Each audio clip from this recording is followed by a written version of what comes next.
নমস্কার বন্ধুরা। আজকের পর্বে প্রথমেই দেখা যায় ভবানী রামকান্তকে বলছে, আমি একটা কথা শুধু জানতে চাই, আপনি কি এখনো পুটি দিদিকে ভালোবাসেন? রামকান্ত তখন ভবানীর হাতটা ছেড়ে দিয়ে উঠে দাঁড়ায় আর বলে, সব প্রশ্নের উত্তর হ্যাঁ বা নাতে হয় না ভবানী। ভবানী তখন বলে, ঠিক আছে, আমি আমার উত্তর পেয়ে গেছি যুবরাজ। ভবানী যুবরাজের কাছ থেকে অনুমতি চাই। আজকের রাতটা সে তার মা ভবানীর চরণে কাটাতে চাই।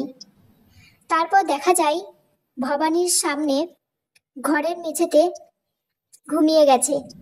তখন সেটা রামকান্ত দেখে আর মনে মনে বলে, আমি এতটাও মন্দ নই ভবানী, বলে ভবানীকে তুলে নিয়ে খাটে শুইয়ে দেয়। তারপর সকাল হয়। রামকান্তর মা ও ইন্দু বউ ঠাকুরের মালা গাচ্ছে।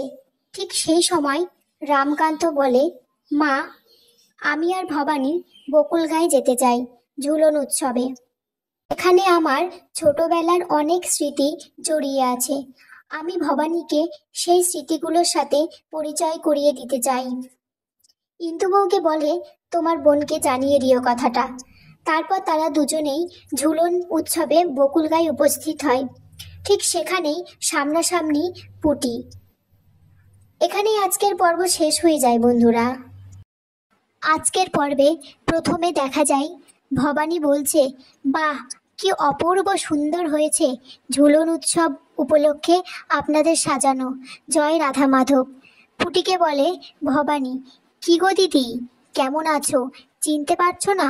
এই আমাদের যে আগে দেখা হয়েছিল, ভুলে গেলে? পুটি তখন বলছে, ছি ছি, ভুলবো কেন? আসলে তখন বুঝতে পারিনি তুমি নাটোরের রাজরানী। পুটি তখন মনে মনে বলছে, কিন্তু কান্ত দাদা কই? আসার পর দেখছি না কেন?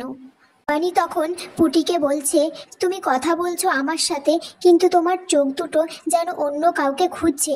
তুমি কি কাউকে খুঁজছো?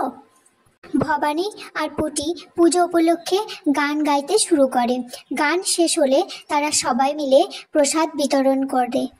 রামকান্ত তখন একবার পুটির দিকে চাইছে, একবার ভবানীর দিকে চাইছে।